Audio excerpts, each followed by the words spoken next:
Ready play indeed, as Thiago Seyboth and Arthur Fils will be starting soon. By the way, sorry for my pronunciation of Thiago Seyboth. I mean, this is just a compromise that I've taken over the years. But this is one actual surname of a tennis player that I feel like everyone mispronounces and everyone's just fine with it. Just whatever. It's too tough. Anyway, that's how I will be saying it. We are currently approaching the third match for today in Santiago. One is still going because the one round two match of singles that has been delegated to court number one today is Tirante against Moutet. Currently, the Frenchman leads 4-1 in the third. We've also had Pedro Martinez beating Facundo Diaz Acosta in what was a pretty long match, actually, over 3 hours, despite a 6-1 third set earlier on. And now, of course, Arthur Fils, Thiago Seyboth. That's coming later on. Also, Nicolas Jarry, Federico Coria on court Jaime Filol on a court that is named after Jarry's grandfather. So that will be fun as well. Jarry leads Coria like 3-0 in the head-to-head. But before we get there, Thiago Seyboth, Arthur Fils, what a match incoming. It's very important for both guys. Thiago is actually a former champion of this event, right? 2020, that was the big breakthrough of his, which actually never really turned into a big breakthrough of his. He didn't break the top 100 up until last year, even with that 250 title, because he was just like, well, he did that. Then there was the pandemic. And then he made the final, I think, in Aix-en-Provence, losing to Oscar Otte. But that was like it. After that, he fell apart for a couple of years. Last season, sort of working harder, changing his training base to Argentina, his coach to also someone from the country, sort of just, the setting around him changed completely. Even his attitude to work, to improving has changed. And right now he's basically, of course, in the top 100. Not necessarily guaranteed to stay there, though, because soon enough, all these challenger points that he managed to gather last year, soon enough he will be forced to save them. And if he can't, and so far this golden swing has been, let's say, very average for him. He hasn't had a big run in a while, probably since Genoa, I would say, in September, despite some great performances, like the 2 sets that he took against Andrei Rublev at the Australian Open. It's not like he's very safe right now. So for him, it's a big event. It's an event he's won before. He loves the slight altitude conditions. So obviously he could really use a win. Could really use a big run here. He's already won one match, of course, in Santiago this week. Whereas Arthur Fils chose this year to play the Golden Swing instead of the European indoor events, which seems like a very weird decision given last year he was in back-to-back semifinals in Marseille and Montpellier. And of course, last year, that was when he was ranked like still outside the top 100. I think he actually broke the top 100 with these. No, he didn't break the top 100 until later, until like April, May, something like that, I think. So, it was definitely still like very early in his career last year when he did that. And yet this time he chooses to go to South America. He loses in the opening round in Buenos Aires. He loses in the opening round in Rio de Janeiro. Honestly, pretty embarrassing performances even. I mean, the way he was bageled by Joao Fonseca, just completely blown off the court by him. Dusan Lajovic did outplay him sort of more in a smart manner, I would say, also using the experience gap that he has over him. So he kind of, desperately needs a win, desperately needs a run here to save his swing, to save the decision of going to South America in the first place. I mean, to be fair, clay isn't particularly like it isn't a bad warm-up for Indian Wells, given how Indian Wells plays and the court profile there being like somewhat clayish despite it being a hard court. So maybe it's not the end of the world if he doesn't pick up anything here, but still, I mean, he could use a win for sure. And actually, while I was talking and sort of just kicking off the match with some general preview, Arthur Fils has already broken in the first game, but that was mostly a game where Thiago Seyboth was just leaking errors left and right. We might see a lot of that today. I mean, obviously, Thiago Seyboth can kind of do to Fils what Joao Fonseca did to him last week. Like, let's imagine that he has a perfect forehand day, and yeah, I mean, it is somewhat believable for sure. Arthur Fils, we'll see. I mean, he has many ways of approaching this match. We've seen him both, crack 20-something forehand winners against Casper Ruud last year in Hamburg, and we've also seen him play some more, defensive, very sort of like athleticism-oriented matches we're gonna see. I mean, so far, let's just get to the second game where Fields manages to find the +1 forehand winner right away. Well, that was the second point already, but still a decent sign for him. He wasn't really getting that much damage in done with his shots in Buenos Aires, Rio. He was kind of unable to produce that sort of level of aggression. So maybe these 500-meter altitude conditions in Santiago will also be very helpful for him in this regard. He has not played yet this week because he is the number 3 seed. So he starts from the second round. Thiago Seyboth did have a performance already. Of course, right now, as I'm talking about this, I absolutely forgot whom he played, but it was a pretty tough encounter. Roman Andres Buruchaga, yes. And he won it 6-4, 6-4, actually performing at a very solid level and sort of just out hitting a guy who will grind you down, will try to just fight his way through the match despite not having that much natural potential, but is still an amazing defender. So for Seyboth, opponents like that can definitely be a bit troublesome, and he managed to handle it very well. Fields, of course, he's gonna fire back. He's not gonna just stand there and try to grind Seyboth down. I mean, as I said, he has a lot of ways of approaching this match, but definitely he's not as one-dimensional as Buruchaga is, really. Let's see. I mean, this really is a match where it feels like both guys will be going after their forehands for sure, and just sort of seeing who is the better, more consistent, less erratic player on the day is probably the most likely outcome. I mean, so far it's definitely been Fields, who's once again accelerates off the +1 very well and manages to get to 40-15. Good serve here. Approaches the net after a forehand, and he's gonna clinch it with the volley. So that's 2 games to love now for the Frenchman.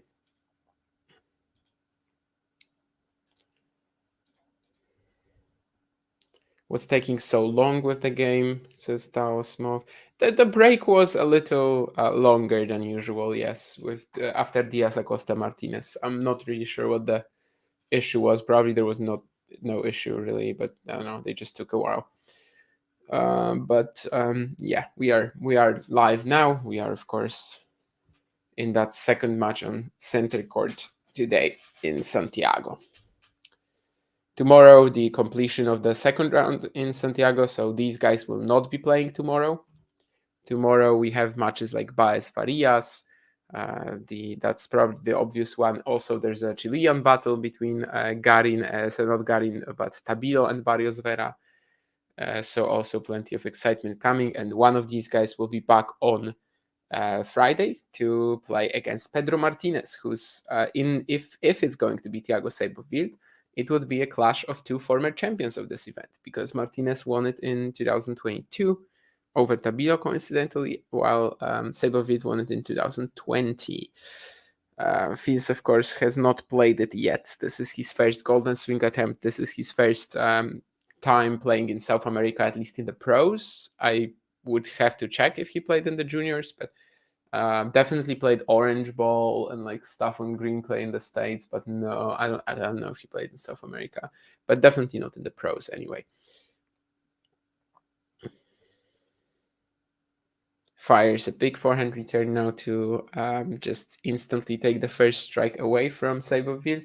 But the Brazilian just had a nicer sort of rally, which he built up well a second ago with the backhand down the line and then approaching the net to have Fields have a go at this very tough backhand pass, which he didn't make.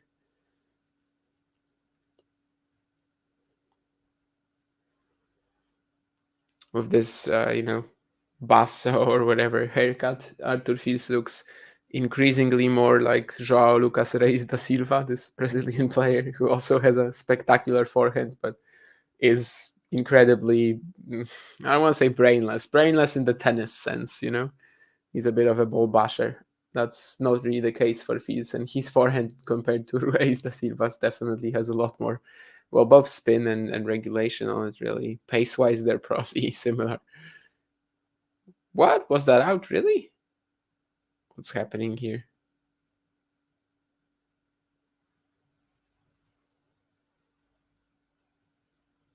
I'm watching on mute as usual when we're doing these streams, and actually that was not out. That's just a let for whatever reason. Anyway, I mean they were engaged in a pretty long rally. Maybe the ball kid dropped the ball or something.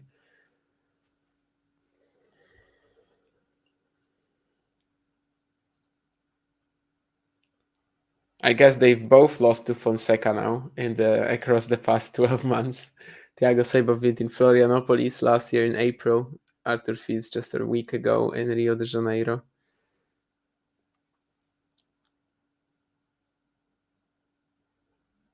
Think that's just out from Fils on the backhand here. He wants the umpire to go check, but I don't think that's really. Yeah, I mean, the umpire just tells him that it's way long because it was. So is Seyboth about to post his first game of this encounter? When it comes to like even who's the favorite here, it's very hard to tell, right? I mean, the bookies I think have Fils as a slight one. I would have probably gone the other direction, even though he's down a break now. But yeah, it's super hard to tell. Both guys definitely quite inconsistent, if flashy at the same time and capable of delivering a peak performance that is so hard to stop, but at the same time also capable of throwing in a stinker. And indeed, Seyboth gets that game a lot of better shape on his forehand in these last few points. He gets the reward as Fils again can't quite make that final backhand, just missing it slightly long. So 2-1 for the Frenchman now. And Seyboth has definitely eased his way into the match a little bit, but he's down a break. We'll see how impactful that ends up being. In Santiago, on the contrary to usual clay courts, breaks do tend to matter quite a lot because, yeah, it's just faster. It's just easier to dominate on serve. For example, even Corentin Moutet, who's currently 3 match points up, he's only been broken once in the entire match against Tirante. Diaz Acosta Martinez earlier on. I mean, 5 breaks for Martinez, 3 breaks for Diaz Acosta. So I guess maybe it sounds like a lot, but in that sort of length as well, yeah, you can see that it's not that obvious for a break to be restored until the set is over. Yesterday, of course, Facundo Bagnis and Luciano Darderi were probably the main example for that because they actually played 3 tiebreaks against one another and they only had 1 break each. So across 36 games, we had just 2 breaks in the entire match.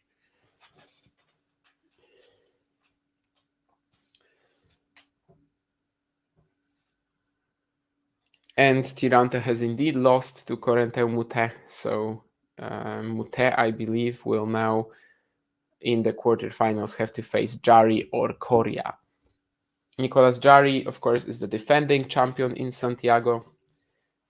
Jarry was, it was a very emotional win for him last year, not only getting his first title since 2019, but also basically like winning in his hometown and in an event that's kind of like run by his family. As I said, the main court is even named after his grandfather, who is one of the best players ever from Chile. So definitely quite a lot of pressure on him as well. And last year it was visible, but at the same time, through some very tough moments, the crowd got him through. But these guys, they actually can't play him until the final. They are in the 3rd quarter. And as I said, Pedro Martinez is the guy who awaits either Seyboth or Fils. There's been some talk about the courts in Santiago not being too well prepared. Lots of bad bounces, lots of even fully unpredictable stuff. I'm talking about it now because Arthur Fils after that last point is like working the ground a little bit with his shoes, and it seems that Seyboth is also not looking around to sort of see where the holes are. So yeah, it's been a bit of a wild watch sometimes. Diaz Acosta Martinez, I think in the 2nd set there was this volley from Pedro that basically didn't bounce. In it wasn't that it didn't bounce in like a regular drop shots, drop volley type of manner, but like yeah, just straight up didn't bounce even though it should have. So it does happen in Santiago quite a lot. But of course, whatever the court is, there's no excuse for a double fault really, since the ball does not have to touch the ground. And that's what Fields just did to go love 30 down.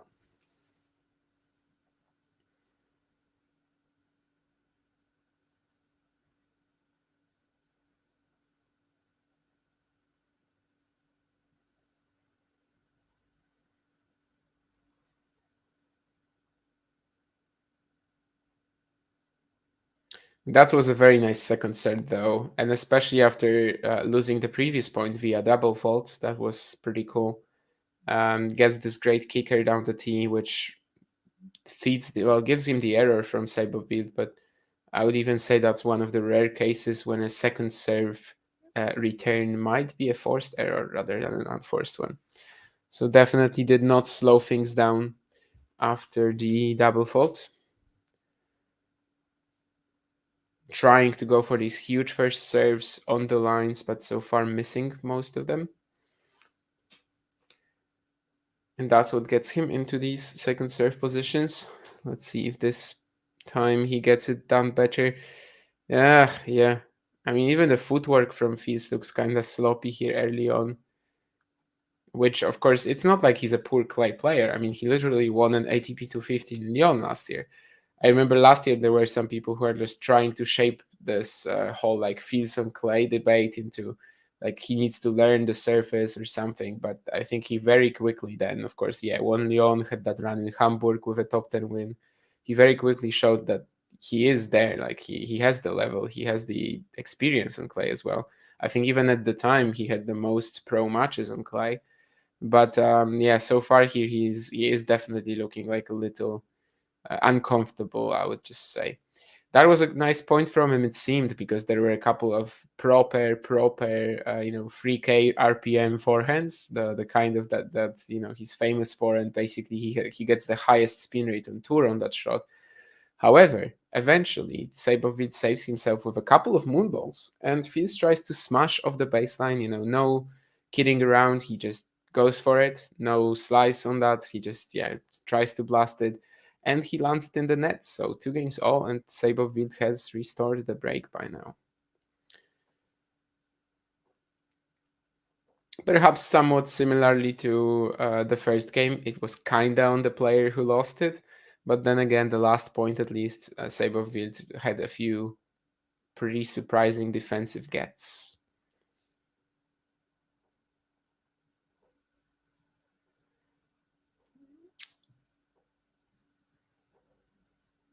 He's definitely looking like a little stiff in terms of his movement fees, I would say, which is interesting because, as I said, yeah, last year he absolutely was very familiar with the basics and also just had some real expertise of playing on clay. Maybe it's just the Santiago court getting used to it a bit. I mean, I'm assuming that he must have practiced, if not on center, then at least on the outside courts.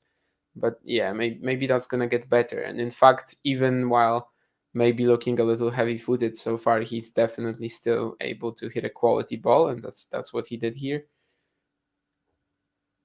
That forehand angle at the end really making Seyboth's options a lot more limited, and Thiago missed a counter down the line. Now he commits a double fault as well. So sort of on the contrary to what I said earlier, these guys are kind of going for breaks right now instead of the usual Santiago more hold oriented patterns than on regular clay courts. Anyway, love 30. Let's see if this actually turns into a break or not. He's giving himself a lot of time on this return, but it's not going to work out if, despite that, you still sort of just hit a very short, not even that heavy return, because then Seyboth is just able to crack the first forehand and basically get everything he wants, even after your second serve.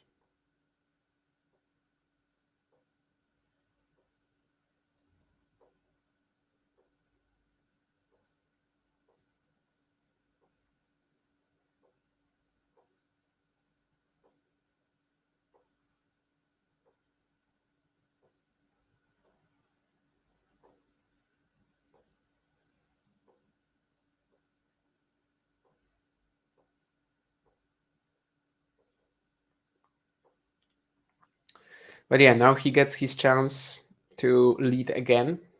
Two breakpoints again on the second serve of Seyboth. Maybe Fizz should be trying to do that Tsitsi pass, on return. If he's standing so far back, just try to hit every return of his forehand side. I don't know. But anyway, now he's in a point in a much better shape. He seems to be also finding a way to start moving closer towards the baseline. Hits a couple of great forehands here. This one is going to just barely land in. And he should have the kill shot now. Yes, indeed. Very nice. Followed it up to the net. He says sorry to Seyboth because that one very loopy forehand was definitely not hit cleanly.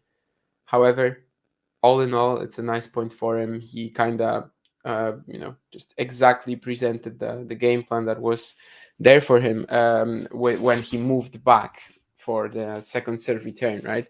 He did heavy enough this time, and then just sort of slowly with every single big forehand, he started moving towards the baseline, creeping towards it, and then even finishes off the point at the net. So he kind of made the full you can even say that he kind of made like that full transition, right? From the back, from the fence, from the trenches to the net.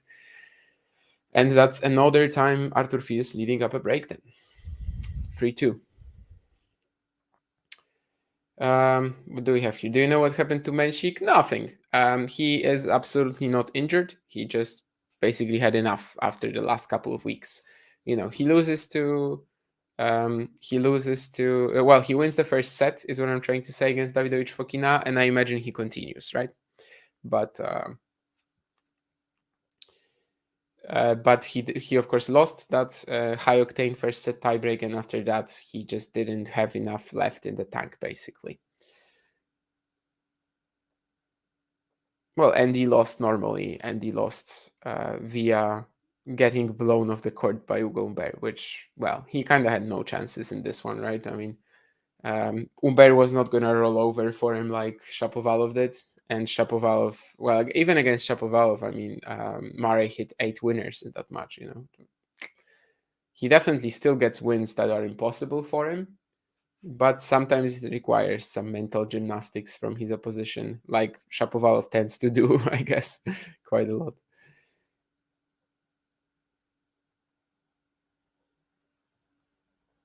Do you think it's possible for a man to win a Grand Slam at 17 again, like Boris Becker? Probably not. I mean, the game is so much more physical now that I don't think it's really doable. With the way that these players are developing physically, you don't really see them having enough stamina for it.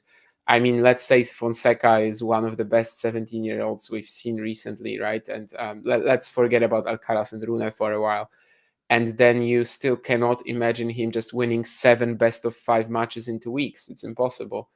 Menchik, let's imagine he's 17 for now. Let's forget that he's 18. No way, really. I mean, maybe him, but still, I don't think it's doable for him at this stage. Alcaraz, where he was when he was 17. I mean, 17 he finished in the spring of 2020, right? It would be, I suppose. So when he was 17, let's say oldest 17, so let's say at the beginning of the 2021 season, yeah, I mean, he was definitely not ready to win a slam yet, despite being, such a prodigy from the age of 14, essentially. So yeah, I don't think it's really possible. I don't think we're going to get close to that. I guess Carlos was, well, he won, of course, at a similar age as Rafa, well, a little later. So yeah, I mean, it's gonna be very hard to actually subtract 2 more years from that, from Rafa and Carlos, right? Yeah, I don't think it's gonna happen anytime soon. Not with how the game looks right now. Yeah, Jovan is. It's basically what I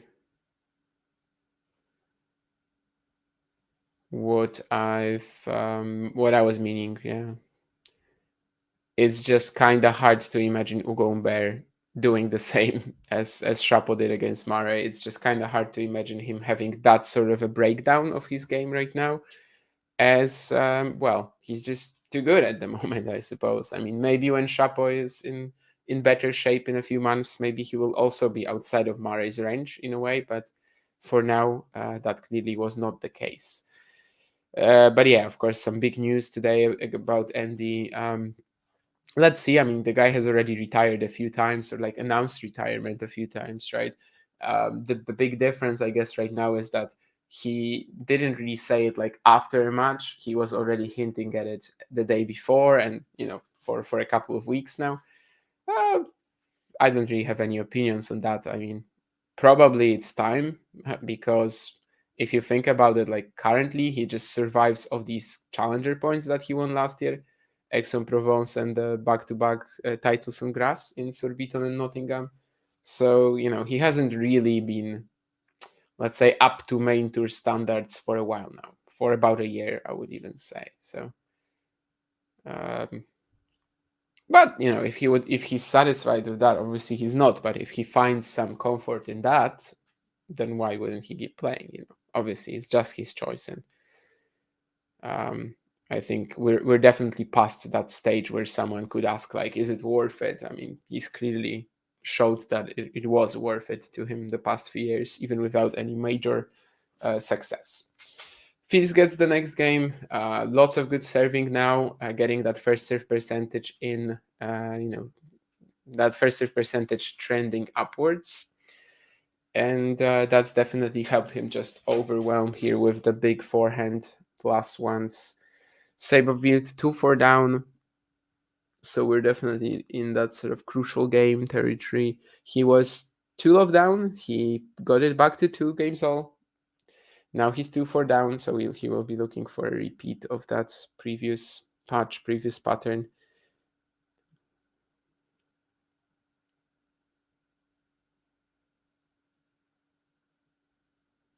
Yeah, after the Seyboth second serve, Fils definitely gets what he wants most of the time, basically as long as his return is deep enough. But this time he misses the backhand down the line. But that already happened when he was like mostly in control of the point, though.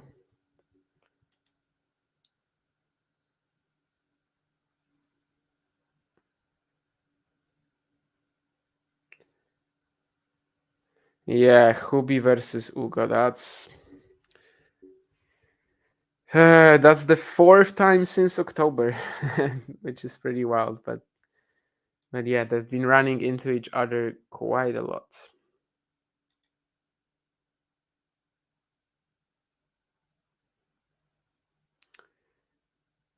Australian Open, of course, a pretty clean win for Hurkacz, I would say. He was really like shrinking the court for Humbert and getting a lot of errors out of him, and then Humbert having that kind of spot on week in Marseille when he struggled at the very beginning to go Gaston, but after that was in dominant form until the end of the week. Hurkacz earlier winning in Basel and also Halle a few years ago, so he leads the head-to-head 3-1, but indeed right now it just kind of looks like another serve-oriented contest, especially on the quicker courts in Dubai.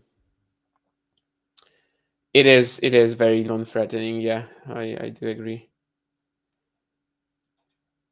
He's got some room for improvement with it for sure. I mean, even the first serve, I think he's pretty good at getting the pace into the court, but the spot serving, the placement can be a little rough. And yeah, he's definitely not getting everything he can out of it, which is perhaps why he's so clay focused, which is why his schedule and his results have been very clay oriented, because it's just much harder to pull it off on a hard court with that sort of serve, which is like quite effective in setting him up for the first forehand on clay, but it's usually not gonna give you all that much advantage in the long run on hard courts, for example. But because like theoretically his game has no real reason to um only work on clay.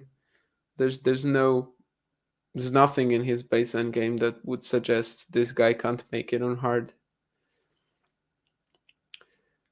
Anyway, he just held pretty easily, so Next game, he'll be trying to follow up on that pattern from the beginning of the set, which had 2 games for Fields, 2 games for Seyboth, 2 games for Fields, and now 1 game for the Brazilian. But of course, he still needs to break to get there. And it does seem like Fields is, feeling a lot more comfortable now, especially when he gets that first serve in and just blast the first forehand. There's usually not that much to be done anymore. And obviously, he did play a couple of very nice points as well to break last time at 2-0. He's playing to save his golden swing, and so far things are looking pretty okay for him. I would say both of these guys would have a good shot at Pedro Martinez in the quarters as well. Definitely a matchup that would be like more on their racket rather than Pedro's.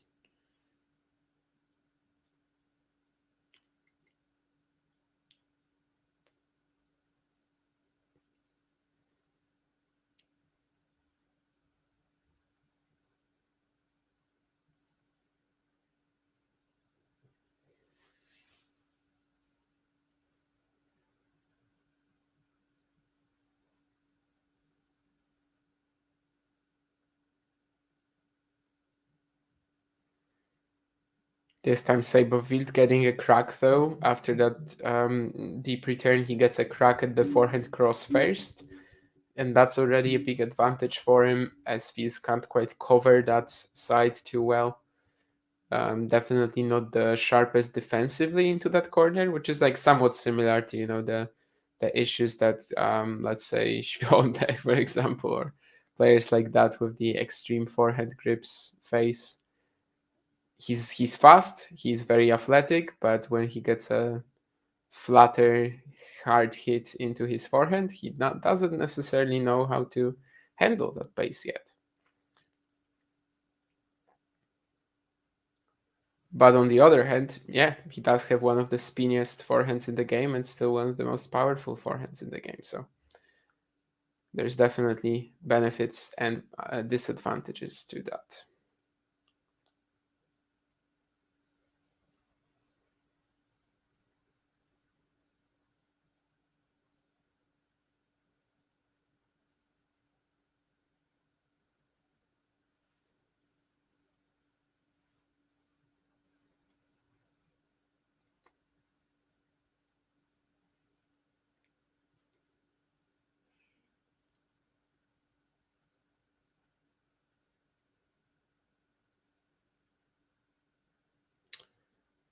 Seyboth targeting the Thieves backhand now, getting a shorter ball eventually, but he misses the kill shot. Very frustrated at himself. Well, maybe it wouldn't have given him the point right away. I mean, tough to know, but he definitely would have been like just in a position for a put away if he lands that forehand inside in. Gets a few good ones at the Thieves backhand, but then the finishing blow was not landed. 30-15. As this game again, the Fizz first serve is not really going in that often. I'm not really sure if he's landed one already on the 4th point. So it would be big for him to get out of it and actually still hold despite that. That's not going to be achieved with forehands like this, though, as he's back to just looking very patchy in terms of the footwork as well.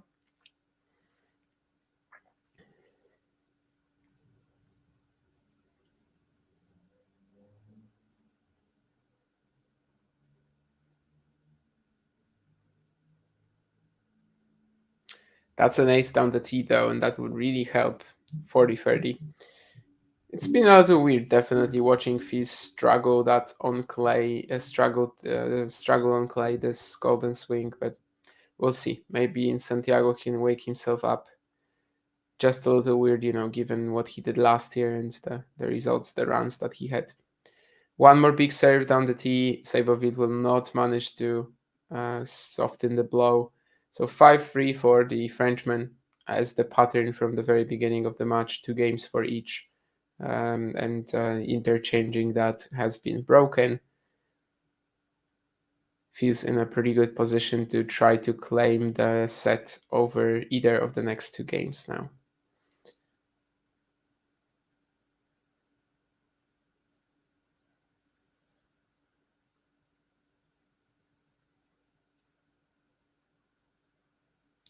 And we are actually fixing the court here. Seyboth looks at Feels like he wants to kill him.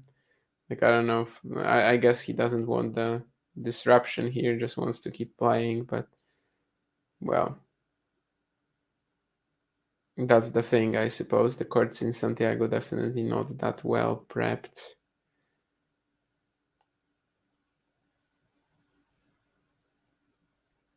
What a forehand down the line from Seyboth, but Fields actually recovers from it as well. That must have had some serious pace on it. Fields was there though, picking it up, and then eventually Seyboth makes the error. So maybe the 18-year-old, not 18 anymore, right? 19. Maybe the 19-year-old can fight for the set in this game already, especially after this deep return. He should like his chances, and he indeed manages to get the point as well. Love 30. Just 2 points away from the set, as Seyboth has been definitely quite slow, unspectacular so far. Not doing as much damage with the forehand as he would need to in order to prevail here.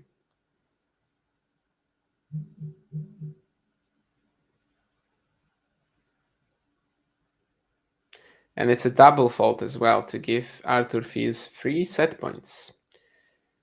Of course, this would be nothing, terrible yet for Seyboth. He's a very streaky player. It's entirely possible for him to play a completely different second set after that. I mean, that's kind of what happened against Cam Norrie last week, right? He had a pretty poor first set. He comes out into the second and blows Norrie off the court, and third set he loses like 1-6 or 2-6 or whatever it was. Definitely one of the players that this can happen to relatively often. So,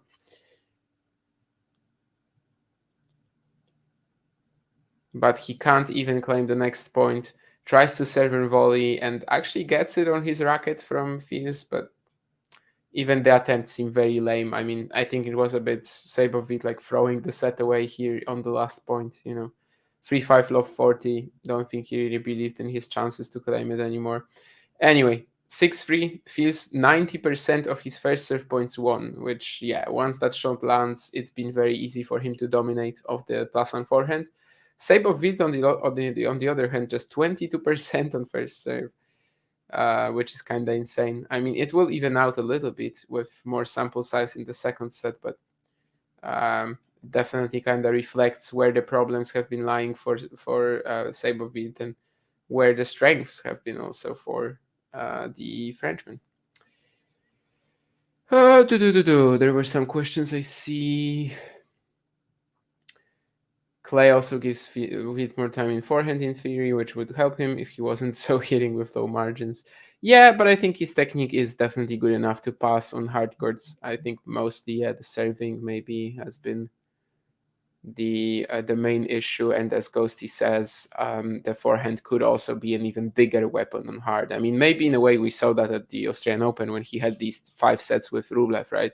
I mean, sets 3 and 4, Andre couldn't do anything. He was just getting blown off the court by that forehand. What's your match of the day in Dubai tomorrow? Definitely not Hurkacz Umber. I don't really care about that. Is there a match that I actually want to watch tomorrow in Dubai? Bublik Lehečka, the only one that interests me. Dubai is like another one of these events where a lot of the top seeds made it far, and I just don't really care about most of these matchups, I guess. Bublik Lehečka is the one, and also Korda Rublev if Korda delivers, if Korda is actually able to threaten. Because Korda, as you guys probably know, this week he's only lost 3 games in 2 matches. So I don't know what to think about that. I mean, he played Pavel Kotov and Botic van de Zandschulp, so definitely the quality step is, there's going to be a step up tomorrow. But yeah, my favorite in Dubai tomorrow must be Bublik Lehečka. It's probably the only one that I will watch, I'm assuming, unless Korda Yeah, unless Korda starts playing much better or something, and I see that he is with a chance against Rublev, I would probably also keep an eye on Hurkacz Umber, just sort of out of necessity duty or something. But I think it might be that I won't be able to watch it just physically.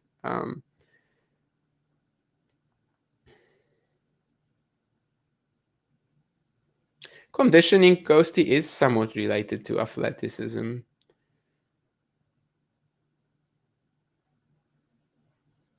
Who's going to be number one French player at the end of the year? I remember that was a big deal last year, as at the beginning of the season we were sort of all wondering that and no one knew.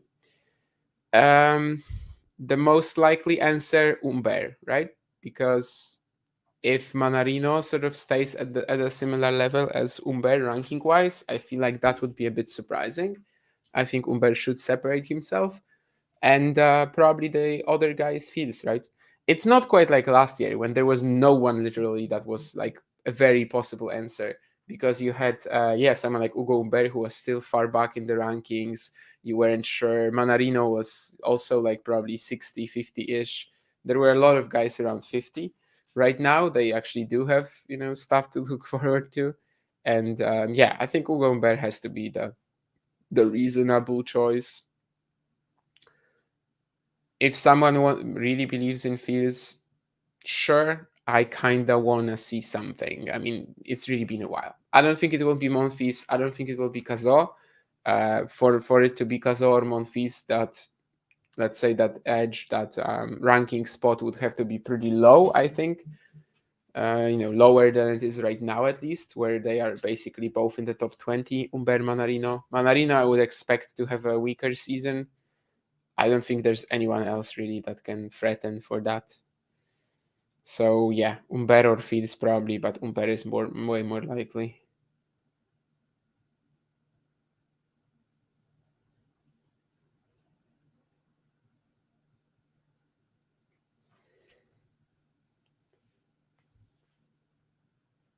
Yeah, Bublik Lehechka is tough. I think Lehechka actually has a bit of an edge in terms of how he's been hitting the ball in Dubai, but this is a year of Alexander Bublik, the grinder, the determined player who is like willing to dig deep, who is willing to defend even, and I don't really, I can't write him off. No, definitely not.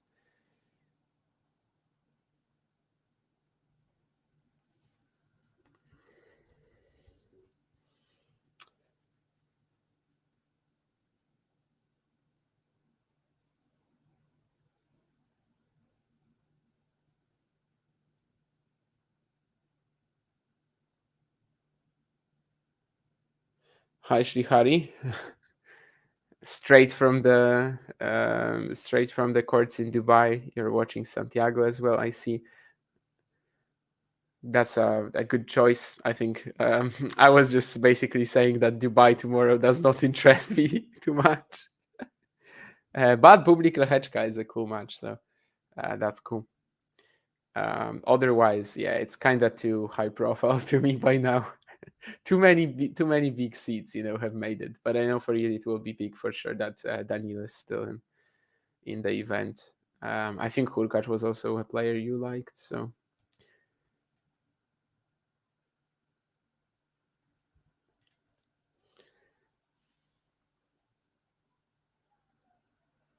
yeah. Basketball metaphors, no, no, I didn't catch that. 1:36 a.m. in Dubai. Play concluded 2 hours ago. Yeah, definitely a couple of let's say longer matches today. But then again, that's how they're scheduling, right? 7 p.m. the start of the evening session.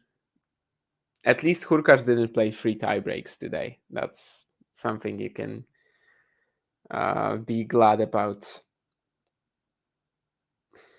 He actually didn't get to go to a tiebreak after 9 consecutive sets with tiebreaks as well. Another big serve for Fields, and as someone mentioned in the chat, their percentages might not be the same. Might not be big, might not be high when it comes to how often they're getting these first serves in. However, there's a big deal of difference for sure, like in terms of the effectiveness of the actual delivery that they actually put in. because Arthur Fils has only lost 1 point behind his first serve so far, whereas Thiago Seyboth has lost 7. And in fact, he's only won 2 out of 9, which is quite shocking. I mean, the scoreline isn't a bagel because he did win 57% of his second serve points, interestingly. But it just kind of tells you that he hasn't been getting anything out of his serve, and it doesn't matter all that much when if he's getting the first serve in or not, even so far. Which, yeah, probably over time it will be closer to the to regular stats, but anyway, still, that's how it is for now. But I guess the main takeaway anyway is that once Fields lands the first serve, he gets a very easy first strike, and he's been good at taking these opportunities, and that's what's allowing him so far to have a pretty dominant lead in this match. Although, of course, second set still on level terms. Let's see for how long.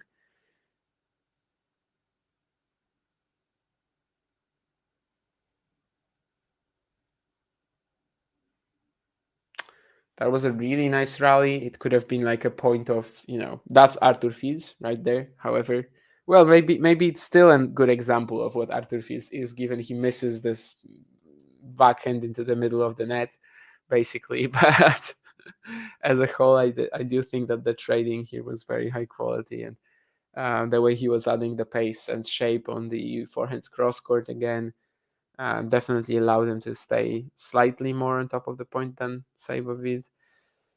But it is a point for the Brazilian, who's been like very non-threatening as a whole today. I mean, it's wild to pun not intended, but instantly realized I wanted to say that it's kind of wild to see him and in that state as well. And well, as I said at the beginning of the stream, both guys can really use a win. Fields to save his golden swing, Seyboth to just start picking up some points, because soon enough all these challenger points are going to be dropping. He's going to be playing ATP Tour events, and if he doesn't start winning, he might be back to like 150 again. So all that work that he's done last year might kind of be for nothing at some point if he doesn't start picking up wins soon. Of course, here he already won a match against Buruchaga. Now, is Buruchaga a main tour quality opponent? No, not at all. But it was still a decent start to the event for sure, and ensuring that Fields battle, which right now he's kind of like so frustrated and trying to get himself out of in a way. Obviously not, on purpose, but the double fault here, he's not delivering. He's not living up to his standards and to the standards that Fields is requiring of him today. However, yeah, now he finally gets something out of his first serve, gets a point on it. Big one out wide, the pace that he has on the serve, it should be enough generally to get some openings, to get the 3 points. I mean, usually he sets up for it well, right, for the +1 forehand, but not today so far, really. And that's a return right on the baseline from Fields.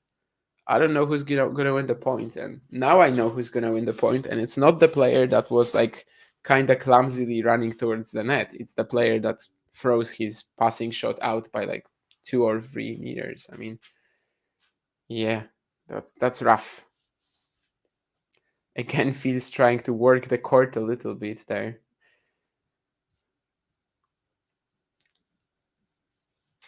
If they have that, usually after ATP or Challenger events, they have these surveys, right, where the players rate the tournament, like in terms of how it was organized, the courts, and etc. And I think in terms of the preparation of the courts, Santiago is not going to get the highest ratings. Anyway, Arthur Fields, breakpoint up now, and another double fault from Seyboth. I don't really know what to tell you at this point, because since 3-4, like, Seyboth has completely unraveled. And, well, he lost that last game to Love, right, in the first set on serve, and, like, threw away the last point, essentially, kind of was done with it. Here he commits 2 double faults, one of them on breakpoint.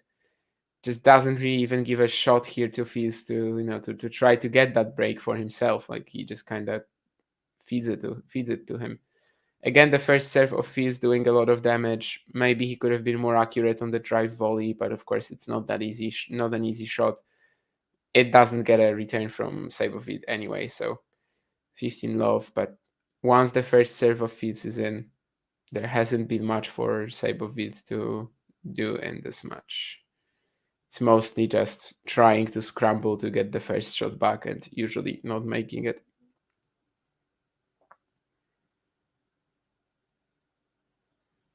Let's see how much fight the Brazilian has in him.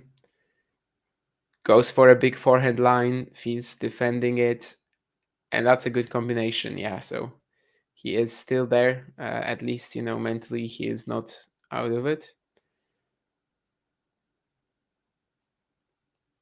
That's a very Seyboth-ish point for sure. Choosing that ball to attack with the forehand line and then switching it up to the cross as well with lots of good precision, pace, shape on the ball.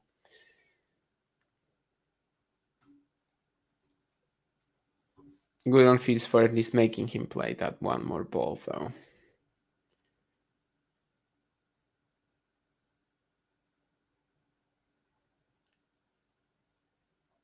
So after the Struff match, I guess it was too late, right, to have that presser or something, probably. Yeah, I know that there was this one time. What was that? Last year in Cagliari, maybe, when the press officer, because Cagliari, the 175 was like a bit of like differently organized, than most challengers. So actually, there was like a press officer, and you had to go through him to talk to the players who were on center because you didn't have access there really to the corridors that they were using. It was it was just tough and it was like a bit of a mess because they weren't using their press conference setup, for example. They only used it once on Ugo Umber, but and on some Italian as well, maybe Zappieri, but of course for Italians it was a little different for me because I don't know Italian. But after conferences with Italians, I could still come up and just ask questions in English. And that's what I was going to do with Mattia Bellucci. But then I just sit there for like 20 minutes after the match ended, maybe 30 minutes. Everyone is slowly, packing their stuff. And I'm like, wait, so he's not coming? And the guy just said, oh, no. Like literally, no, sorry or whatever. And then earlier he specifically found me in like the crowd or something to tell me that it was gonna be there. But anyway, stuff happens. I mean, I get that with Shihari. I mean, he says that he didn't say it, lol, but if he did, I kind of get that. I was actually thinking to my own horrible Musetti takes from months ago, not months ago, but like years ago. Today, I was thinking back about them, and I was just like, I've learned something from that. Just that maybe not the most aesthetically pleasing game, at least when it's on, might not actually be the most effective. And you kind of have to look at that more. And I think with my Musetti takes, I was definitely with my Musetti takes, I was definitely like too enamored with how his game was looking rather than his game being that effective. Shihari says that the stenographer said that no one has requested a press. So for a press conference with Hubi yet. Yeah, you remember that clip probably, right, from Monte Carlo, was it? After he beat Thomas Fabiano in 2021. That was when he won Miami, and then someone actually requested him in Monte Carlo to have a presser with him, but then he didn't. Then no one showed up actually, right? That was a famous clip, which Tennis TV or like stuff like that, the ATP kind of tried to sell as like a funny moment when no one shows up for the presser, and he's very weird, but and it's like weird, it's awkward, but in a way it was also not a great reflection of the actual event organization and the journalists especially. Maybe is there a difference between the stenographer and the rest of the press? I mean, at most, I think currently at every 500 and above, there is there's basically you don't have to like record the press conferences yourself. They're going to give you transcriptions. So I think that's basically that's probably what the stenographer does.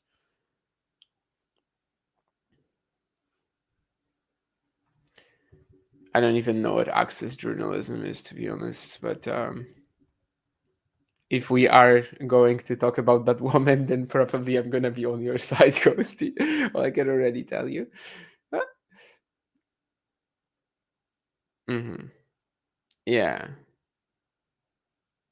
Okay. So wow, that's a weird like that's a very biased definition already. Honestly, on Wikipedia, that it refers to journalism which prioritizes access over journalistic objectivity or integrity. Wow, and or integrity. But okay, yeah. I mean, if you put it this way, then yeah, of course.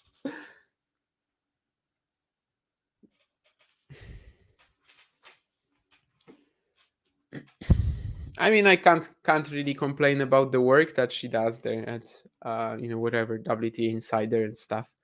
I respect her work, but as a person, she doesn't seem pleasant. She doesn't seem too knowledgeable either to me, and I don't know.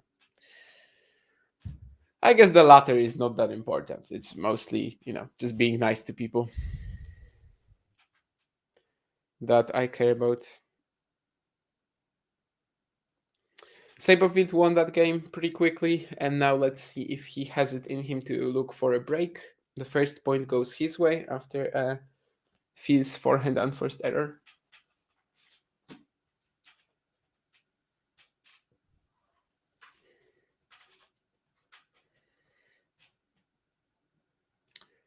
I think also this year in Szczecin, because they always do these conferences with the winners of the singles and the doubles, I got quite angry at the press office director because he basically told me at the well, he didn't even tell me actually, but before well, it's just well known in Szczecin, let's say, that every single time you're gonna have that press conference with the doubles winners and singles winners, and this was my fourth time at the event as well, so I was ready for it.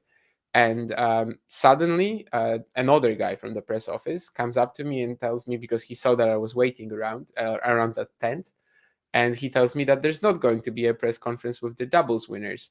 And I'm asking him, okay, but why? And he says that they couldn't find people to, who wanted to attend. And I went to, just tell that press office director that, well, that I'm going to attend everything, and that I'm going to ask questions. So what the hell are you doing? But well, I ran up to the guys and I got them off the court. I managed to do it, all in time. However, they weren't the best interviews. As far as I remember, I didn't even use them for the podcast because, well, I was ready for a presser. I wasn't ready for like a full on, ask the guy 5 6 questions type of deal. So definitely because of that hectic mess, I was a little off my game, I'd say. And thank you for that calming voice. I don't think this is actually something that I've heard before. So um, it's a unique compliment, but that would definitely help in any sort of streaming here, or a future broadcasting career. Lol.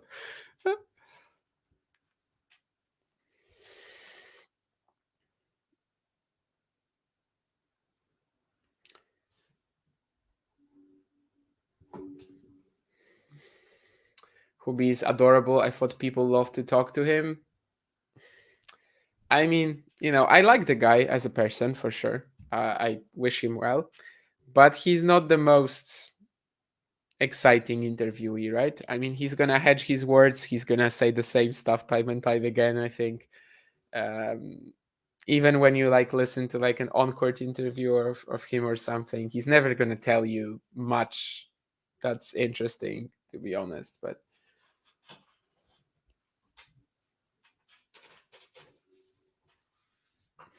I wonder if he would eat that vegan chocolate though, because, um, well, the players have to be like pretty careful, right, about what they eat. So, like, if you bring him something, well, maybe if it's packed, and then it's just, well, he can see that it's not, store bought, not opened, maybe.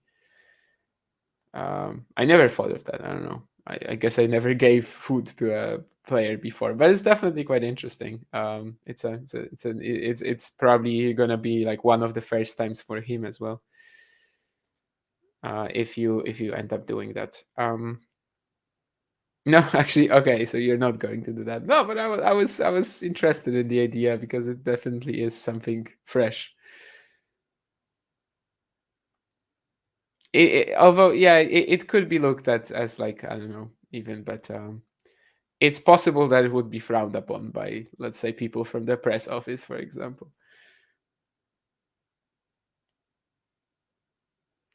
You're starting to come around on Ruud after the Thompson match.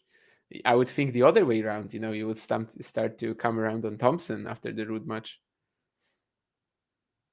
Yeah, yeah, yeah, Shihari. I was just thinking that maybe he would probably be cautious, very cautious, and like, yeah, just make sure that it is like very store bought and everything before he took it. And I don't even know if he would eat it. Yeah.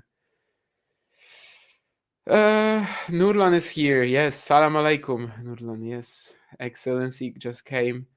You probably didn't come for a very long stay then, because Arthur Fils is currently 6-3-4-1 up and seems to be in cruise control. Part of that is just that Thiago Seyboth has had many games in this match which were not up to his usual standard even, but also, yeah, just what Fields is bringing has to what you have to bring out against Fields, but we'll see. It's definitely been a pretty horrible match from him.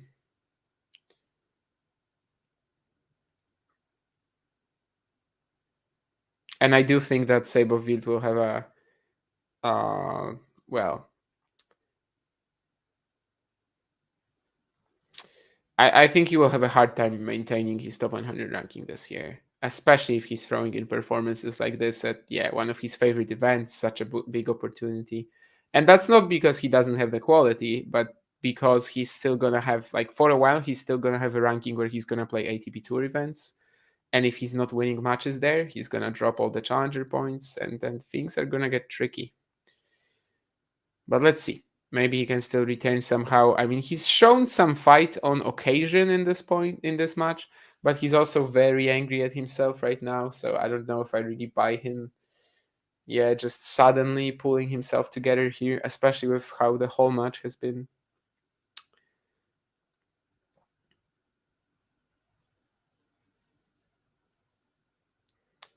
Yeah, just substandard from him.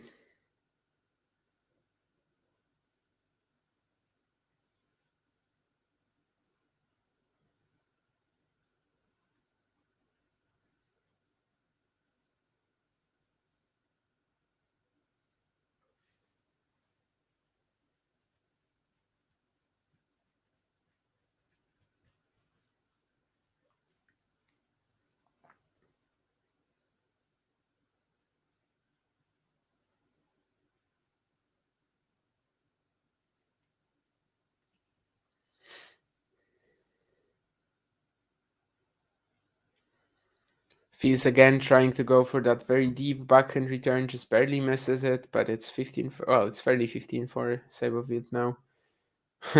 Yeah, Seyboth Medvedev, round one, round Garros.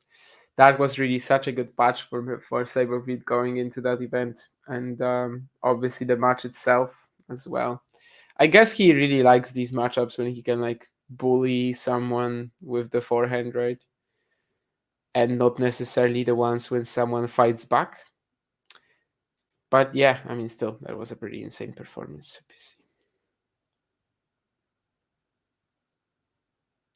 Yeah, I'm not too familiar with this Ghost, Oh, I've always liked Jordan Thompson. Okay, that's fine. If that's your statement, then that's fine. I've become a Jordan Thompson fan, and now I have to convince other people as well if they're not in the church already. But I see that you are, so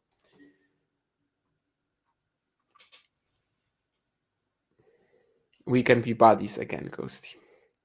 Anyway, 40-15 Seyboth here, but Fizz finds his best backhand of the match probably. Down the line here, completely stunning the Brazilian, so still not out of this game, 40-30. Will this return land in? I think it should. And another horrible error from the Brazilian. I mean, yeah, it's been a night. I mean, it's not night in Santiago, so let's just say it's been a rough day for him, and it's not looking like it's gonna get better.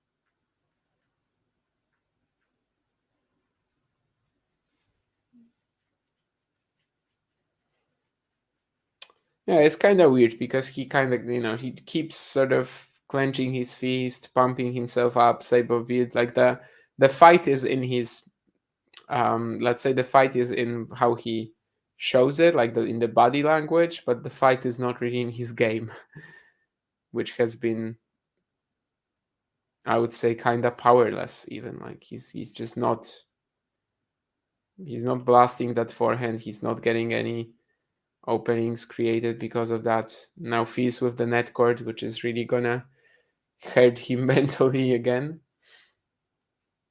even to a bigger extent than he's already been kind of lost and confused. So once again, we are deuce.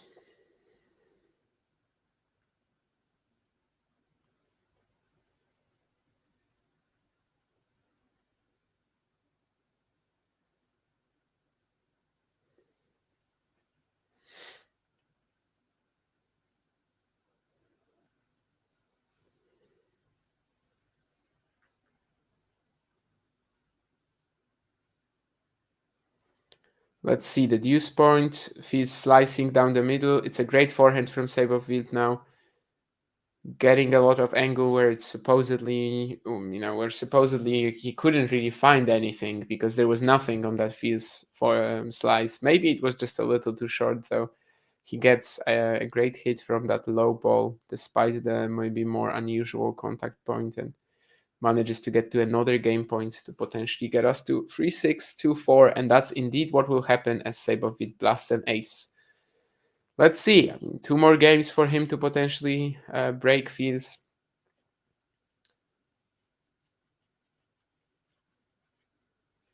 He does seem somewhat engaged. It's just that the game has had very little fire in it today. But maybe things are about to change. We'll see. Can Fizz just put that away? Can, just grab all that confidence and momentum that possibly Seyboth could have gained from the previous game and just push it aside? So far, it seems like because he fires an ace out wide.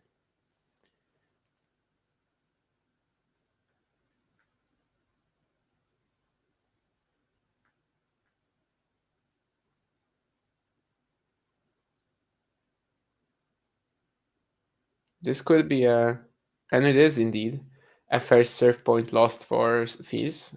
Seyboth coming up with this pretty nice combo here with the short slice inviting Fizz to attack, and then the volley, which was pretty tough as well, as he was basically middle of the court. He got a nice angle at it through the net. Fizz is also applauding the shot. But all of that started with probably what was one of his best first serve returns of the match as well. Without it, he'd never get that. And that's a nice combination from Fizz going to the net and wrapping it up there. But again, it was the quality of the first serve that set it up, really.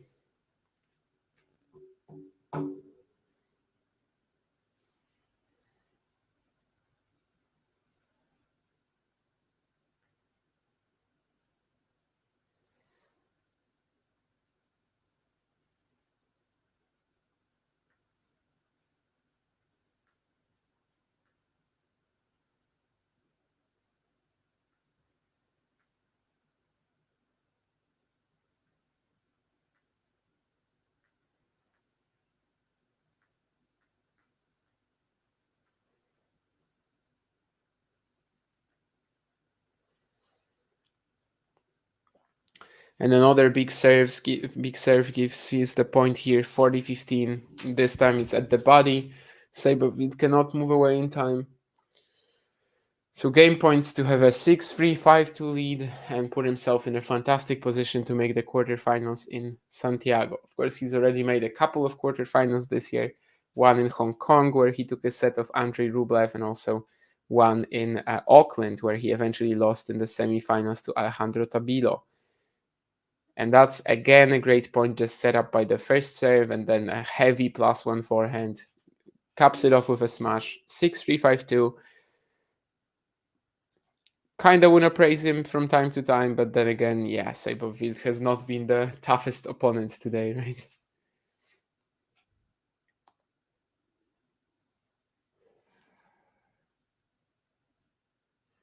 Excited to see Shelton Arnaldi. Yes, definitely. That's probably my favorite match in Acapulco today. I don't know if I'm going to watch it, though, because it's basically middle of the night for me. And with how I've been sleeping the last couple of days, I would assume that's a bit out of my range. But we'll see about that. Kovacevic Rune, I could watch that if it goes, if it goes like, let's say, more into the night, even like if I literally like wake up for it. I guess I'm gonna try to go to bed fairly early and then wake up and catch some of Kopoli, Tsitsipas, Shelton Arnaldi, and Kovacevic Rune. That's maybe a workable plan, but that's what I want. Favorite cuisine? Favorite cuisine. Mexican, maybe? I mean, Italian is an obvious answer with pasta and pizza. Spanish, for sure, I like. I mean, I can't really say Polish because that's what I'm used to, right? Like, it's not gonna be exotic. It's not gonna feel exciting. I like anything Asian as well. Yeah, from Indian to Japanese to Vietnamese and whatever to Thai. I like a lot of cuisines. Let's say I'm actually a bit of a picky eater in terms of like some, let's say, mushroom, fish, but every single like cuisine, I guess, around the world will not, even if it's like focused about, if it's even if it's like focused on this or that particular food group or food item, every time you're gonna find something anyway, right? Like cuisines aren't usually just like one or two dishes, right? So I would say I don't know, maybe Mexican is like the taste that overall kind of suits me the most, and I don't know. But yeah, it's very hard to choose. I like food way too much in order to choose. Do you see the same level from Blinkova, like Kalinskaya and Paulini, to make a burst into top 30 one day? Maybe. What makes me say that is that she is kind of like so weird that you never know how to predict her performances, and she actually has a very high peak level, but at the same time she has issues just maintaining it from match to match, from game to game, even sometimes. So maybe for that reason, like if she ever finds more regulation control, I would say Kalinskaya is significantly more talented and has a significantly higher peak than Paulini, though. I know Paulini might have the higher ranking on her at the end of her career because, I mean, she's 14th right now, but, you know, I think they don't quite compare. I would probably rank it Kalinskaya, Blinkova, Paolini, but I have a lot of respect, of course, to Jasmine as well, and like what she did over the maybe whole year rather than Dubai. Like that's more important for me, and Dubai I kind of just treat as that reward. Yeah, Fils lost round one French Open, but that was to Davidovich Fokina, and of course he was coming off that Lyon run. I think the French and the US Open should be his best chances at a run this year. Seyboth with a game, so 3-5, and now it's the chance for Fils to clinch the match. He hasn't been broken, I think, since that. What was it? 2-1? No, sorry. Which game was that? Like, I guess it must have been 2-1 or 2-2. One of these. No, 2 love or 2-1. Never mind. Polish food is in a respectable third place. Do you actually know Polish cuisine at all? I would be surprised, kind of like, what do you know other than dumplings? In the States. And I'm not saying that you should know more because, like, it's after all a pretty niche area. But well, we do have a lot of doughy stuff for sure. We have a lot of soups. I don't know if it's actually my favorite cuisine, but oh, Turkish cuisine. I wonder if I know Turkish cuisine too well, like other than kebabs. Really, I mean, I like kebabs, but yeah. Otherwise, I just don't know if I know much from Turkish cuisine. But as I said, I don't really have a cuisine that I dislike either. Like, yeah, I just like food. I have to really keep myself from eating too much food. Yeah, Giro, like that's also fine. Yeah. Who is more desperate now, Rune or Musetti, in terms of career development? Clearly, Lorenzo. Like Rune just has a lot more time and is also like at a stronger moment anyway, right? Like he's also a much stronger player at the moment, plus has a lot more time. So I think clearly Musetti is more is in a more desperate moment and has a very high chance of just stabilizing at the level where he is right now. Uh, Lebanese, that's interesting as well.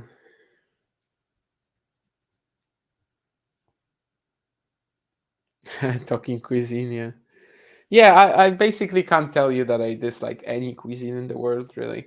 There are some things, as I said, I dislike. I am a bit of a picky eater. I definitely don't like anything that's like very heavy on the meat. Like, for example, steak, I wouldn't be able to eat. Like, if it's chewy, I guess I'm a texture eater, if you may.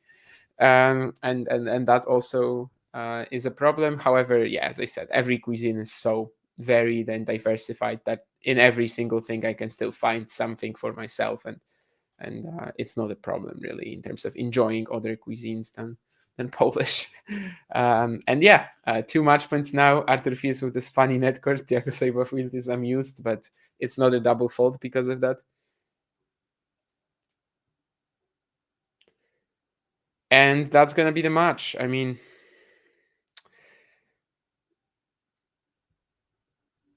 honestly, I can't tell you that Fils was amazing today. I definitely can't. I can tell you that he got a win, which was definitely important for him in terms of just kickstarting that swing. I know he lost 2 matches, but like just to get him going, maybe also bring in some confidence from Indian Wells. Is it gonna like be um like not enough really until well, if he loses in the quarters, like is it actually not going to be another hit to his mental game before Indian Wells in Miami? Maybe. I mean, let's see how far he can take this, because literally this match told us nothing. I think I just don't believe that Seyboth was able to perform at a level that would push Fields in any way. You have to say that Fields, once he landed the first serve, he was definitely quite clinical on what he got from these opportunities, from these spots. He was great on the heavy +1 forehand. He had a couple of nice rallies, especially the one that he broke with in the first set. Broke for the second time in the first set for 3-2. But all in all, yeah, I mean, he just wasn't pushed by his opponents today. So it's good for him to get that win, as Ghosty said. I mean, I can tell you he got a win. But yeah, it doesn't really tell us much in regards to how serious of a threat Arthur Fils can be for the rest of the event. As I mentioned earlier, Pedro Martinez will be his quarterfinal opponent. This is Fils' first Golden Swing win. He lost in Rio to Joao Fonseca, and in Buenos Aires he lost to Dusan Lajovic. So it is his first win, yes, and he never played in South America professionally before. I haven't checked juniors, but I don't know. But professionally, he never played in South America before. I hope Rublev was taking some notes in terms of what Seyboth, in terms of his potential match with Seyboth at some point in the future. I mean, if it was Thiago from the Australian Open round one, would be getting a very different match and a much more competitive affair, I think. But anyway, it wasn't, and I honestly, Ghosty, I just say it the Polish way. So blame it on my roots. But I didn't show up in boots. That's like a country song of sorts or so whatever, right? But anyway, thank you guys, and I'll see you some other time on hopefully a much more competitive affair. Bye.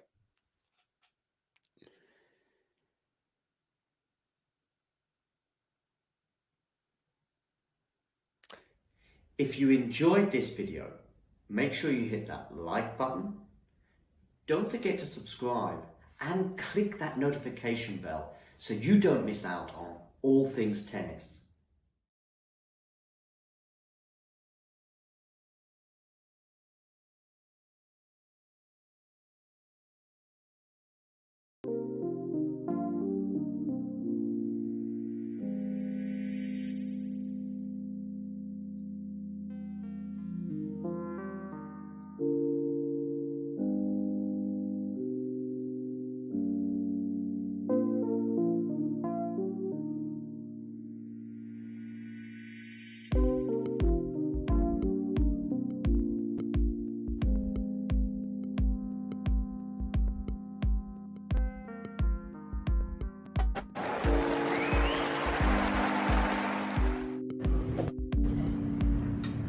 I think he played a good match from his side. He served well, didn't give me too many free points. He plays very defensive tennis, and he's obviously playing extremely well. The last 6 months or so, and not as many sort of errors as as before. It was also not best pleased with how I played on my side of the court. I could have done a better job to make it harder for him. Just to follow up on something you said on court last time, which we couldn't hear because we were down here. Yeah. You said the last few months. What were you really referring to? You thinking of stopping in a few months, or can you elaborate a little bit on what you meant? Yeah, I'm likely not going to play past the summer. I get asked about it after every single match that I play, every single tournament that I play, and I'm bored of the question, to be honest. And yeah, I'm not going to talk more about that between now and whenever the time comes for me to stop. But yeah, I don't plan on playing much past this summer. And can you just reflect on how important it is to have your family or your dad that was on the crowd about how crucial is it for you to have them on board and support that they give you? Yeah, it's been really important for me. I've always been very lucky because my brother is on the tour, so I hope he's always had had a family presence with me for most of my career, and then obviously my mum has an involvement in the sport which takes her to some tournaments that we're at anyway, and also she chooses to come and travel with us, certainly more in the last few years. She's come along to support, and yeah, I think it helps. I think all of the players would say the same thing. Tennis can be quite a lonely sport at times, so the support of your team, that you have around you is extremely important. And when your family are able to travel or come along and watch it, it does help. And a match like today, where like you said, where he's winning the points and putting things away, not giving you cheap points. How is that easier to take in and digest, rather than a close finish at this stage of your career? I don't know. It's easier. Like last week, obviously I lost a very close match, and it was immediately after the match, there's probably more disappointment because you're so close to winning. But when you reflect on it, like actually, played a decent match there. Played relatively well. And yeah, so after a few days, it's probably easier to get over, and you probably feel a bit better about your game than whereas today maybe there's less disappointment because you're far away from winning the match. But would imagine in a couple of days I'd be looking back going, yeah, that was a great match from my end.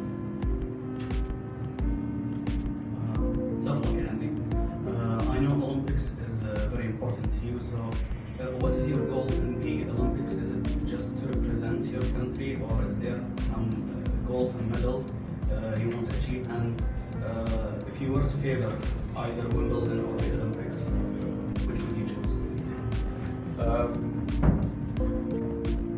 Look, I mean, in tennis, I mean, Wimbledon's not by everyone, but for a lot of people, it's considered to be the biggest tournament in the sport. And being British, you know, Wimbledon is obviously an extremely special tournament. So I mean, I would have to probably say Wimbledon, but you know, the Olympics, I've loved being part of that. It's been, yeah, some of the best experiences of my whole career, being part of the British team. And you know, when I got to carry the flag out in Rio, it was amazing moment. You know, I love sport, so to get the chance to do that for your country was really special. So yeah, I mean, I don't know if both of them are special. I wouldn't want to necessarily pick one or put one of the others down. I've loved my experiences in both. Andy, since you said you won't be playing, probably playing past the summer, do you foresee playing Roland Garros maybe for one last time this year? Probably, yeah. You know, last few years I've tried to give myself maybe better preparation for the grass season, but that also doesn't guarantee that you're going to play really well on the grass. I've had experiences through my career where, you know, I didn't play the French Open in 2013 and I won Wimbledon, but I also played the French Open and did really well in 2016, and I don't think it makes a huge difference if you get an extra week's practice or so on the grass. So yeah, I would like to play one more time. Alright, well, thank you. Okay, so You said Roland Garros this year. Would it also be because the Olympics is going to be played there, as maybe like a preparation or something that you play? Is that? No, I like the tournament. I like playing at Roland Garros. I mean, obviously, yeah, if you want to do well at the Olympics, you're probably going to have to, you know, play some tournaments and get matches in on the clay. But it's, yeah, even if the Olympics was not after Wimbledon, I would still want to play it.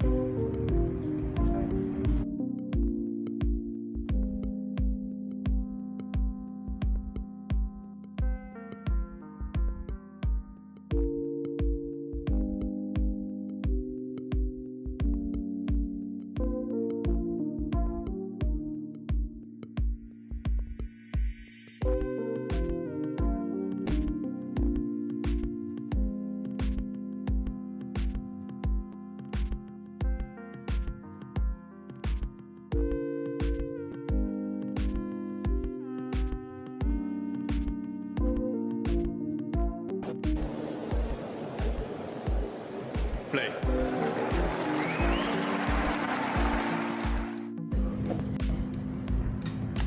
I mean, I think he played a good match from his side. He served well. Didn't give me too many free points.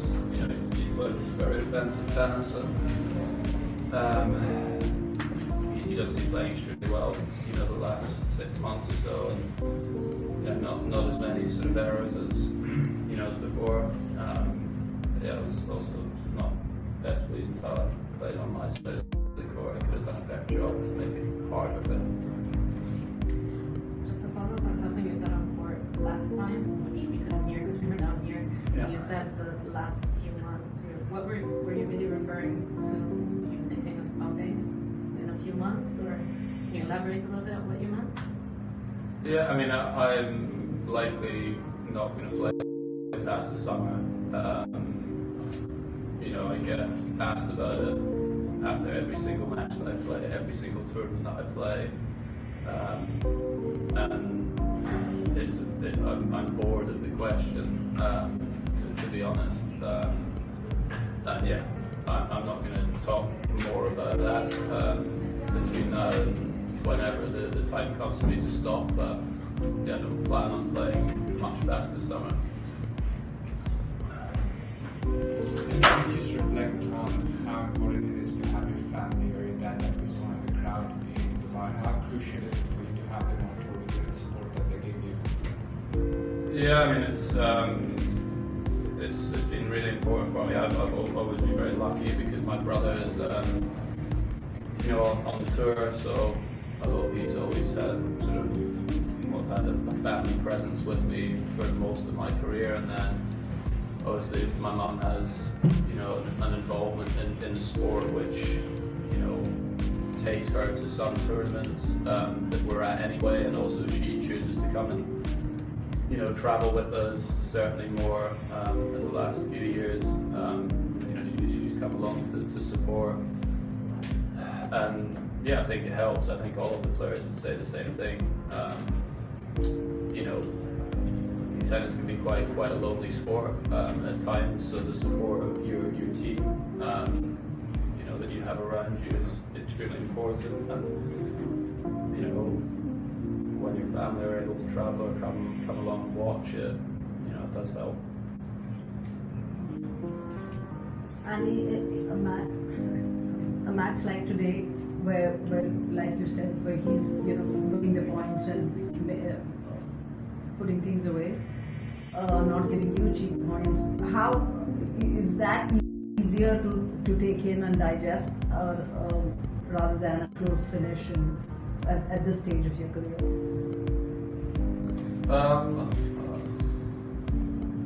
don't know. I mean, it's easier. Like last week, obviously I lost a very close match, and it was immediately after the match, there's probably more disappointment because you're so close to winning.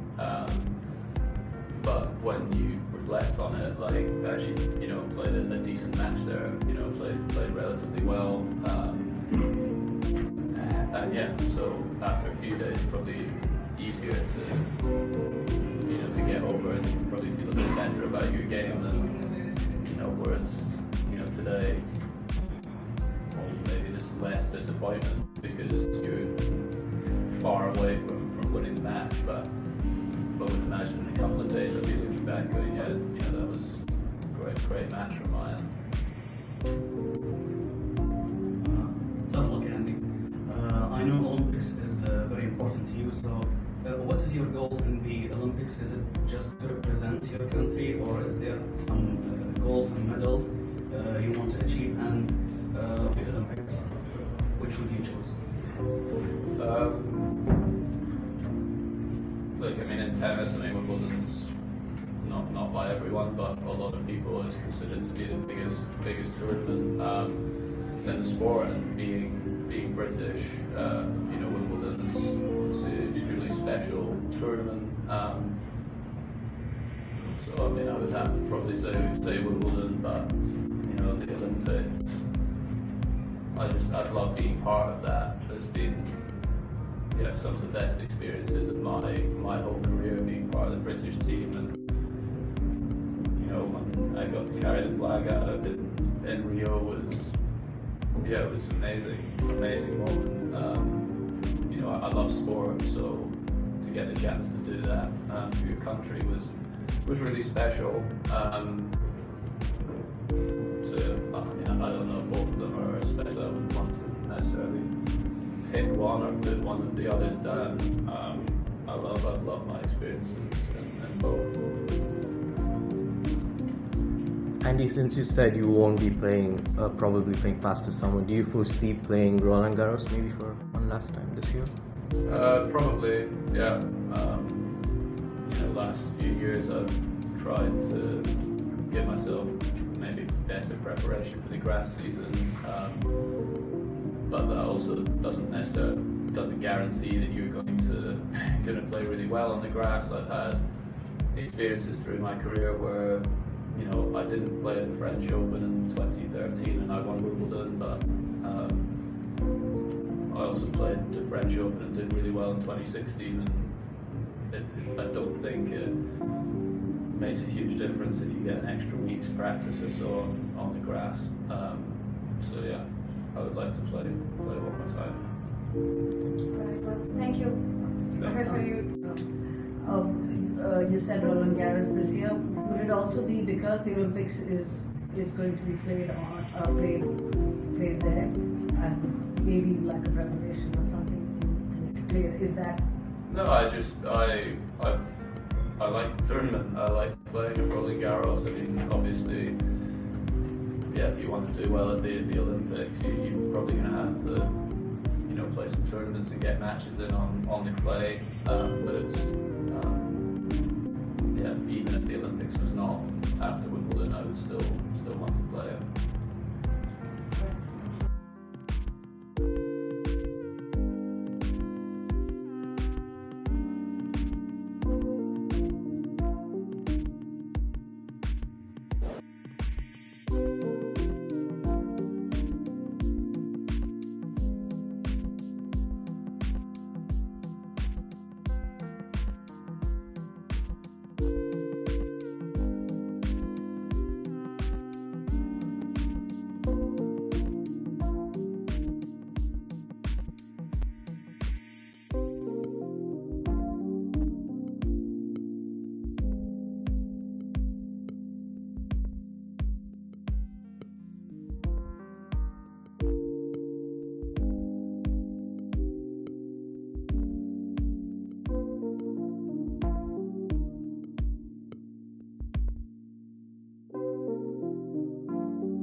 Ready.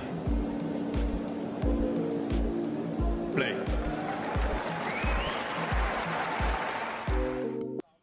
No. Oh, okay. Hi, Botic. First of all, how was the training session today? Yeah, I think we had a good practice session. First we played some doubles and yeah, we ended with some single points. So it was a long one, but I think we played some good level. So I think everybody's happy in the team and I think we're ready for it today. And you seem like you're having fun as well. Yeah, definitely. The team is having a lot of fun. We know each other quite well. We play already quite some time with each other. So yeah, and off court we hang out a lot. So it's nice. Yeah, it's a good atmosphere, I think. Good. You mentioned in your press conference earlier about some of the difficulties you had this year. Obviously, an injury following that loss to Runa. But you said also that was quite a mental challenge as well, getting over that loss, right? Yeah, definitely. Yeah, I think I was 29 after Munich or top 30. I don't know the ranking by number, but yeah, then up playing with an injury for a while, having to stop, picking up another one, losing some points, and yeah, going to 60, 70. It's difficult. I think it's also part of tennis, but I never had it before. So I think the first time is always tough when you go down in the rankings. Was the Runa sort of injury in that final as well? Was that distracting for you, or did that not bother you at all? No, not during the final. No, definitely not. So yeah, from Madrid on to Rome, Roland Garros. Then I stopped for 2 weeks. Had to miss the Dutch grass tournament, and then I started playing again with some difficulties. And then afterwards, I twisted my ankle, so I was out again for a couple of weeks. So yeah, I came back during US Open, and then have to find the rhythm, the movement. Of course, everything in the beginning is tough when you didn't play for a while. So yeah, I think at the end of the year I picked up some good wins and I played a little bit better tennis. So yeah, that's also giving a confidence boost. I'm gonna just ask you a question. Just want to show you some pictures, and I just want you to tell me what you think. Okay, here's the first one, and you can probably see it. What's your first thoughts when you see this picture? I think we played a terrible doubles in Rotterdam. Yeah, I think we played Chile. No, I'm not sure actually. Who did we play here? Chile Vliegen, I think. That's correct, huh? Yeah, we didn't win, so no, but we had fun. I think we always have fun when we play together with the doubles. So yeah. Are you expecting to play both doubles and singles this week? Not sure. There are some options, so we have a lot of options in doubles, so we'll see. Yeah. Who's better. Next picture is this one, which is from US Open 2021. Are your overall thoughts positive, or do you still think that did you dream bigger even then? No, I think overall, I think this was against Schwartzman. Yeah. Yeah, of course, first quarter final. Yeah, when you're gonna start in qualies, when somebody says you're gonna be in the quarterfinals, I think you sign for it. So no, really positive feeling about this one, and I think Medvedev was just too good in the quarters. I think the whole tournament he was just too good. Yeah. Next picture is this one. I'm not eating cheese. You're not eating cheese? No, not like on bread and stuff. Or no, I don't eat cheese a lot. Let's say. You know you have something with Rafa Nadal. He doesn't eat cheese either. No? Yeah. Oh, that's a good thing, huh? Maybe. Yeah. No, it's no, I don't eat it like other Dutch people. Like they always had it for breakfast and everything. But yeah, I'm like I'm not eating this one. This picture, you and him shaking hands at the left. What does this make you think of? Yeah, first time I played him. I think in the beginning I was a little bit overwhelmed, like he walking on court, and yeah, then they say all his best results he won it like a couple of times. So at least it wasn't Philippe Chatrier, I guess. I don't know if that made any difference. No, that's true. We played on Suzanne. Yeah. So yeah, but I think it was great first match against him there. First two sets didn't play quite well, but yeah, of course. The last picture I have for you is... Yeah, I think Djokovic at the moment is, yeah. Is it impossible? Yeah, I think it's tough to argue with somebody who's winning so many titles. But yeah, then you have Roger. He is like, did so much for the sport, I think. And he's like, I think they're all different in a way. So I think it's tough to say somebody is the GOAT, but on results wise, yeah, you have to go with Djokovic, of course. But yeah, maybe classy-wise, maybe you go Federer, and I think Rafa is what he's doing. Like Shields was asking a nice question, actually. He said if 2 of the Grand Slams would have been on clay and not on hard, for example, how many would Rafa have won? Yeah, I think they're all great, amazing players. Maybe the best 3 players at the same time we're gonna see for a long time. Thank you, Botic. Thank you. No worries. Thank you. If you enjoyed this video, make sure you hit that like button. Don't forget to subscribe and click that notification bell so you don't miss out on all things tennis.